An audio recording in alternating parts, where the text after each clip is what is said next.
एक घुमन्ते सभ्यता लोकन्मुख राउटे जाति विशेष मेला मिक्लाजुङ पेन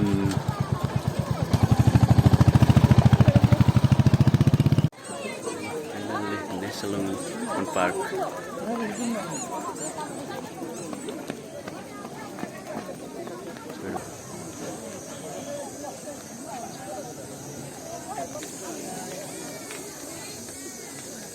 कटहर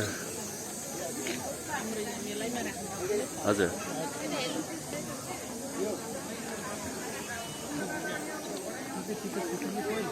पर्दैन यति भएपछि भइहाल्यो त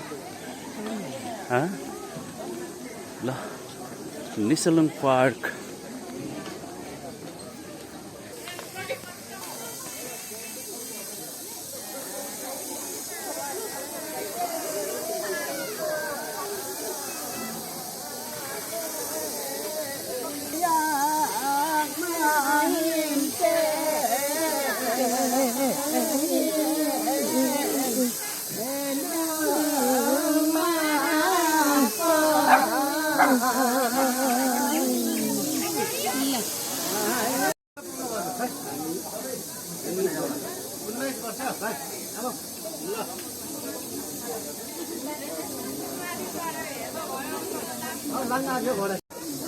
नेसलुङ पार्क उल्टो घर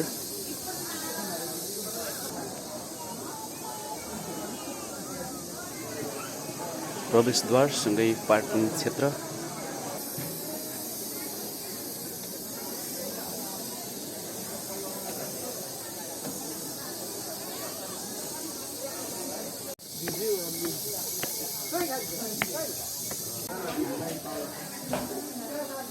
एक समय निकै चर्चामा आएको थियो यो घर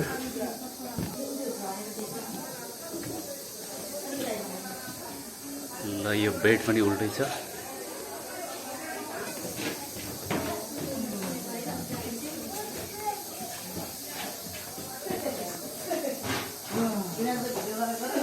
किचन पनि उल्टै सबै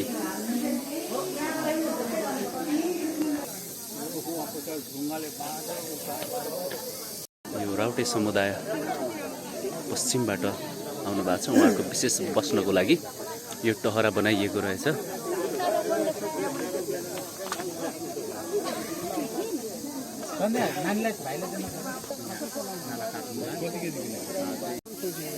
जस्तै तपाईहरु बिरामी हुनुभयो भने तपाईहरु बसेको ठाउँबाट सर्नुहुन्छ अरे नि किन त्यस्तो गर्नुभएको लाई बिरामी भयो भने त्यो ठाउँमा मान्छे मर्छ कि के हो भने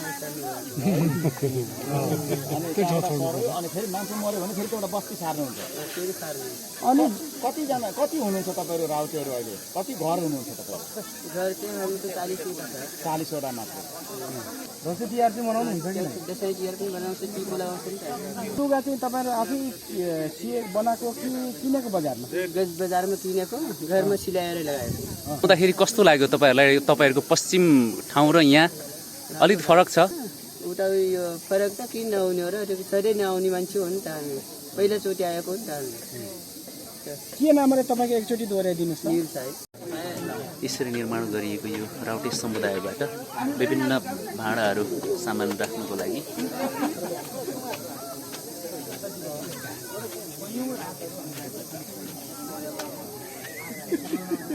काँटी प्रयोग नगरिकन प्राय ताछेर बनाइएको छ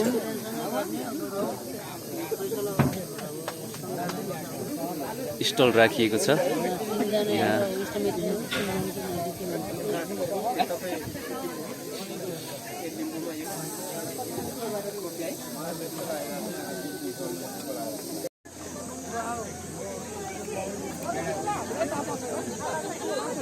ल खाउन त कोदोकै रोटी ल स्टलहरू यसरी राखिएको रहेछ निकै रमाइलो छ विभिन्न स्थानीय परिकारहरू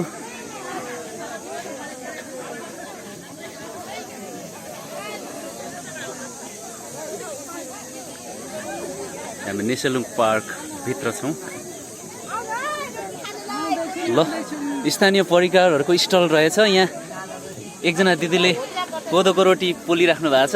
आज यही खाजा खाएर हामी फर्किने हो।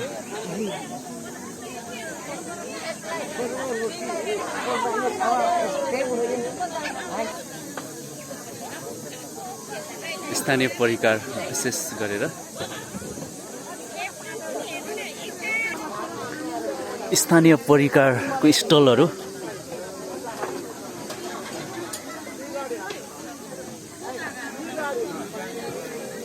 यहाँ चाहिँ कोदोको रोटी बन्दैछ।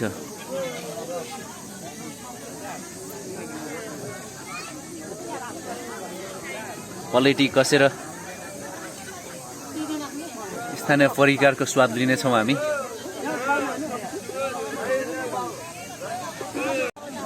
ल यहाँ नानीहरूको चाहिँ विशेष चटपटे नेसलुङ पार्कमा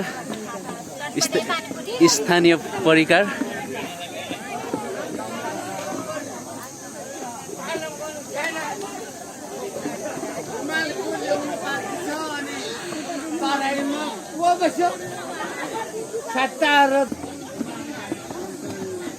नानीहरूको स्टलमा चटपटे र पानीपुरी हो। ओके ल स्वाद लिएर जाने हामी है।